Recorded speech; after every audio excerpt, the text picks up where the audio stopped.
আকরিনি ইয়া রাসূলুল্লাহ সূরাতান জামিআ। হুজুর আমাকে এমন একটা সূরা শিখায়া দেন যে সূরাটা সকল কিছুকে সকল কিছুকে একত্রিত করে নেয়, সব জিনিসগুলাকে একত্রিত করে নেয় এমন একটা সূরা আমাকে শিখায়া দেন। সূরাতুন জামিআ, এমন একটা সূরা যা সব কিছুকে একত্রিত করে, মানে যেই সূরাটা আমার জন্য যথেষ্ট হুজুর, এরকম একটা সূরা আমারে শিখায়। فأقرأه إذا زلزلت الأرض زلزالها। আল্লাহ রাসূল তাকে সূরাতুল জিলজাল এই সূরাটা পড়ায়া দিলেন, শিখায়া দিলেন। فقال والله لا أزيد عليها أبدا। ওই ব্যক্তি বললেন, আল্লাহর কসম আমি কখনো এর চাইতে বাড়াবো না, মানে যা শিখলাম এই সূরার শিক্ষাটা নিয়ে আমি থাকবো, বাঁচবো, আমল করব। সুম্মা আদবারার রাজুল, এরপর লোকটা যখন চলে যায় আল্লাহ রাসূল সাহাবাদেরকে বললেন, আফলাহার রুয়াইজিল মাররাতাইন। দুইবার আল্লাহ রাসূল বললেন এই লোকটা সফল কাম হয়ে গেছে। তাহলে এই সূরাটাকে সূরাতুন জামিআ বলা হয়, এমন এক সূরা যে সূরা সব কিছুকে একত্রিত করে নেয়। এটা হলো দ্বিতীয় কথা।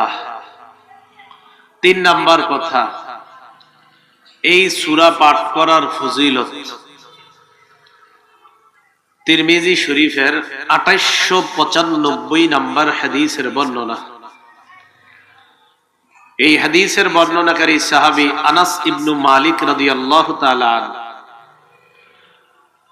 عن أنس بن مالك رضي الله تعالى عنه أن رسول الله صلى الله عليه وسلم قال لرجل من أصحاب رسول الله صلى الله عليه وسلم।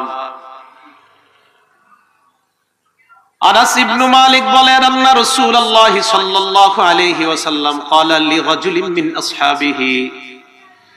নবীজি তার সাহাবাদের মধ্যে এক ব্যক্তিকে বললেন, হাল তাজাওয়াজতা, এই তুমি বিয়ে করেছো কিনা? কি বললেন? তুমি বিয়ে করেছো? فقال لا والله يا رسول الله ولا ما عندي ما أتزوج به। সাহাবী জবাব দিলেন, ইয়া রাসূলুল্লাহ, আল্লাহর কসম আমি বিয়ে করি নাই। ওয়ালা ইন্দি মা আতাজাওয়াজু বিহি, এমন টাকা পয়সাও নাই যে টাকা পয়সা দিয়ে আমি বিয়ে করতে পারি। প্রথম জবাব হলো আমি বিয়ে করি নাই, আর দ্বিতীয় কথা হুজুর বিয়ে করার টাকাও নাই। নবীজি বললেন, আলাইসা মাকা কুল হুয়াল্লাহু আহাদ, তোমার কাছে কি কুল হুয়াল্লাহু আহাদ এই সূরাটা নাই?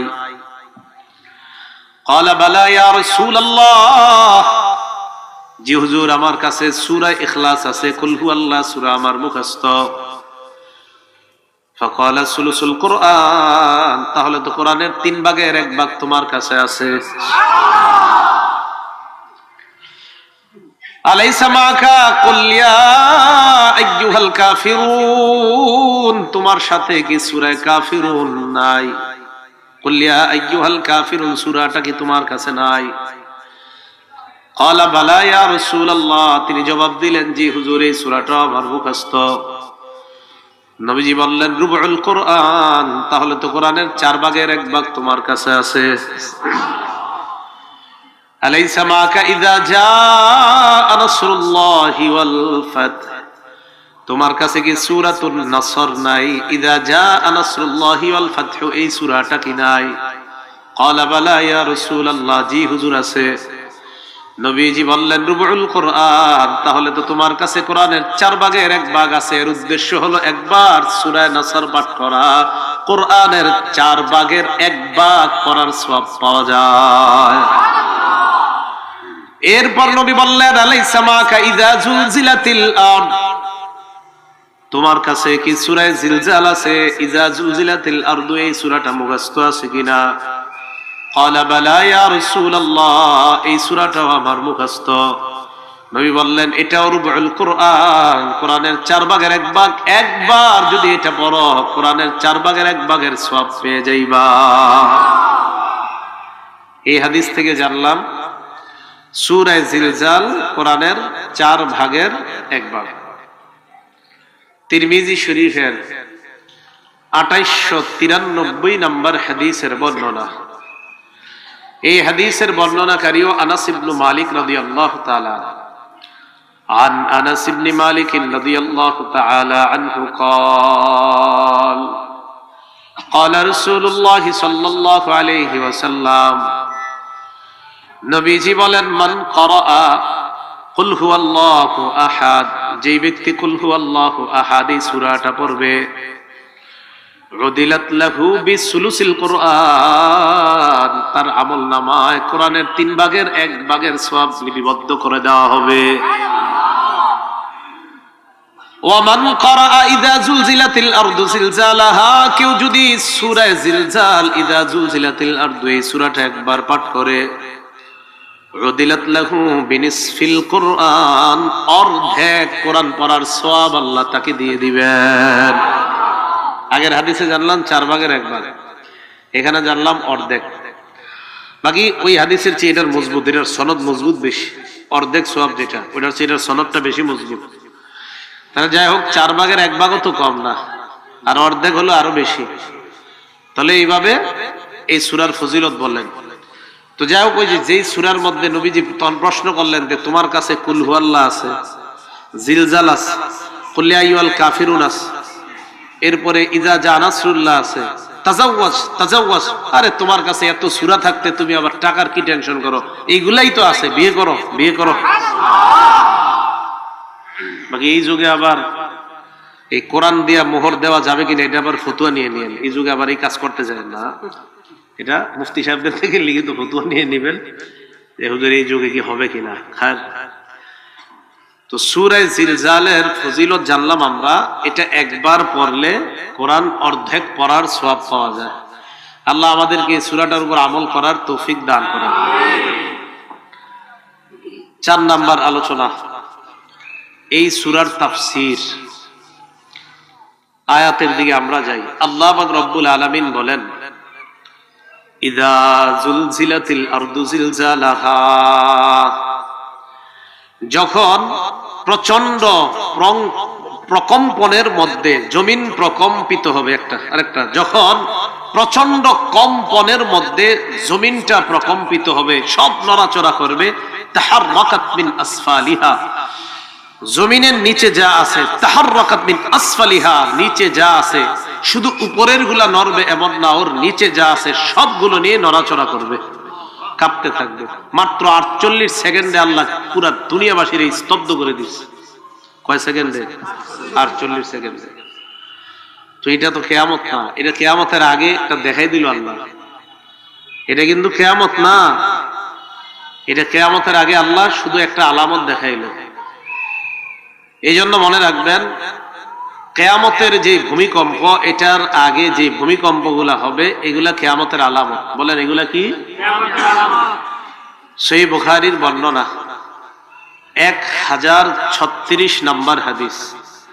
عن أبي هريرة رضي الله تعالى عنه قال قال رسول الله صلى الله عليه وسلم, নবীজি বলেন, লা তাকুমুস সাআহ হাত্তা ইউকবাযাল ইলম, নবীজি বলেন কিয়ামত সংগঠিত হবে না যতক্ষণ ইলম উঠিয়ে নেওয়া না হয়, ইলম না উঠানো পর্যন্ত কিয়ামত সংগঠিত হবে না। কিয়ামতের আগে ইলম উঠিয়ে নেওয়া হবে, কিয়ামতের আগে ইলম উঠিয়ে নেওয়া হবে। রাসূলুল্লাহ সাল্লাল্লাহু আলাইহি সাল্লাম সহিহ বুখারীর 100 নম্বর হাদিসের মধ্যে নবীজি বলেন, ইন্নাল্লাহা লা ইয়াকবিজুল ইলমা ইনতিজাআন ইয়ানতাজিউহু মিনাল ইবাদ, নবীজি বলেন আল্লাহ আলেমদের সিনা থেকে এইভাবে ছৌ মেরে বিদ্যা উঠিয়ে নিবে এমনটা হবে না, আল্লাহ টেনে বিদ্যা নিয়ে নিবে এমনটা হবে না। ওয়ালাকিন ইয়াকবিজুল ইলমা বিকবজিল উলামা, আল্লাহ আলেমদেরকে উঠিয়ে নেওয়ার মাধ্যমে এলেম দুনিয়া থেকে উঠিয়ে নিবেন। আলেমরা বিদায় নিবে, এই আলেমদের সাথে এলেম দুনিয়া থেকে উঠে যাবে। তাহলে আলেমরা বিদায় নিবে, তাদের সাথে এলেম দুনিয়া থেকে উঠে যাবে। এমন একটা পরিস্থিতি সৃষ্টি হবে, হাত্তা ইযা লাম ইউবকি আলিমা, মানুষ যখন আলেমার তালাশ করে পাবে না, ইত্তাখাযান নাসু রুউসান জুহালা, মানুষ জাহেলদেরকে ধর্মীয় নেতা বানাবে। ফাস্তাফতাউ ফাফতাউ বিগাইরি ইলমিন, মানুষ ওই জাহেলদের কাছে ফতোয়া জিজ্ঞাসা করবে। জাহেলরা বিদ্যা ছাড়া ফতোয়া দিয়ে দিবে। ফতোয়া দেওয়ার পর ফাদাল্লু ওয়া আদাল্লু, নিজেরাও পথভ্রষ্ট হবে, যাদেরকে ফতোয়া দিবে তাদেরকেও পথভ্রষ্ট করবে।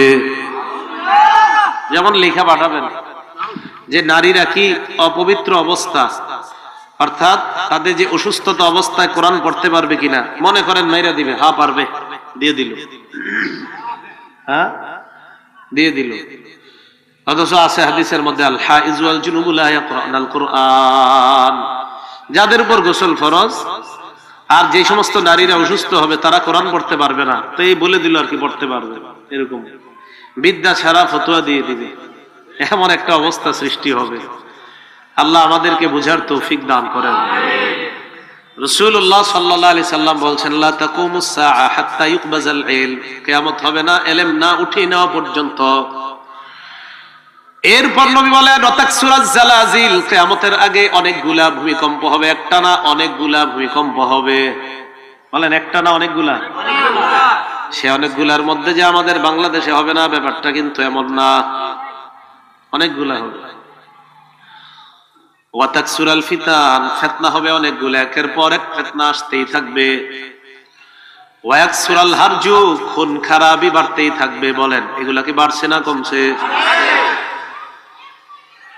হাত্তা ইয়াকসুরা ফীকুমুল মাল ফায়াফিদা, তোমাদের এত সম্পদ হবে, সম্পদ হইতে হইতে সম্পদ উপচে পড়বে, এরপরেও বলবা আরো লাগবে।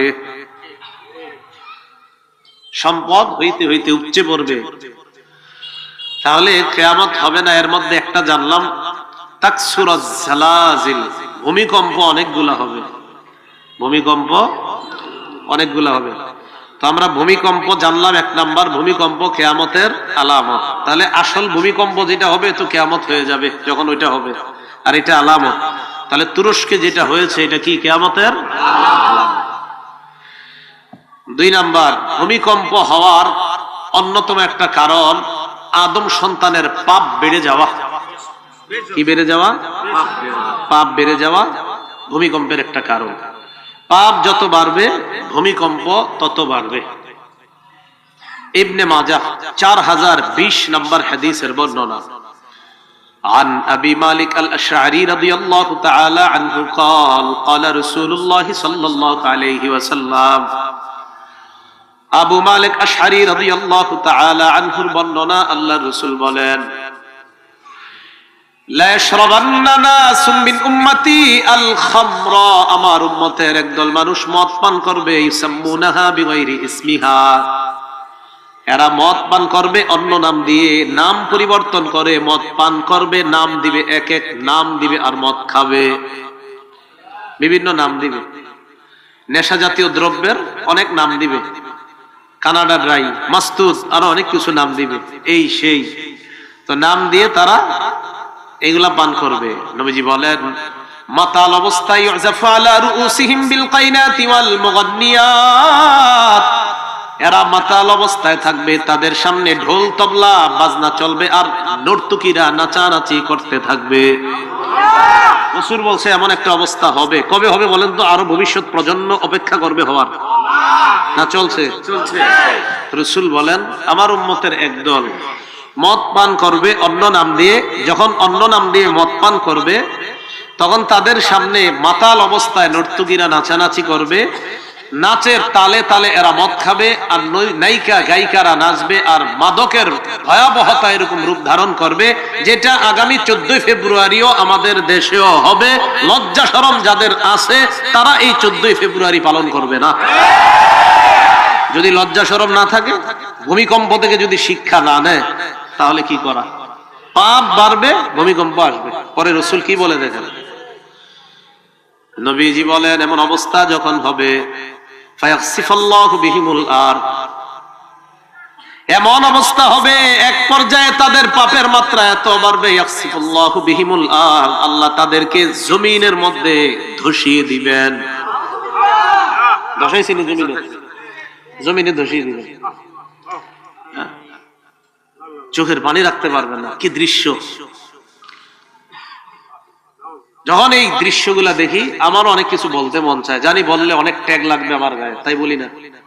না না, এইখানে না, এটা অন্য ব্যাপার আর কি। এটা বললে আরে আপনারা কি বলবেন, আমার সমজাতীয়রা আমাকে ফতুয়ায় জড়িত করে ফেলবে যখন বলবো এটা নিয়ে। বলবে তুরস্ক নিয়ে তুমি কথা বললা, সাহস কত বড়, এরকম বলে ফেলতে পারে। তুরস্কের ইতিহাস পড়েন, পড়লে সব বুঝবেন।